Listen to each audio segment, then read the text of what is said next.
प्रश्न क्रमांक 28 नंबरचा आहे. स्टार्ट करून घेऊया. तर इथे न्यू आयटम्स ऑप्शनवर क्लिक करा.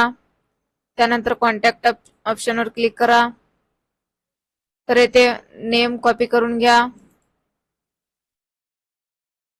आणि इथे फुल नेम समोर पेस्ट करून घ्या. त्यानंतर कंपनी नेम टाकून घ्या. कॉपी करून इथे कंपनी समोर पेस्ट करून घ्या. त्यानंतर ईमेल आयडी कॉपी करून घ्या.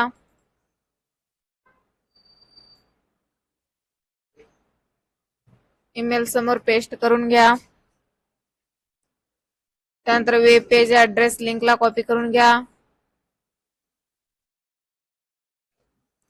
वेब पेज ऍड्रेस समोर इथे पेस्ट करून घ्या. त्यानंतर सेव्ह अँड क्लोज ऑप्शनवर क्लिक करा. उत्तर सबमिट करून पाहूया. उत्तर बरोबर येईल.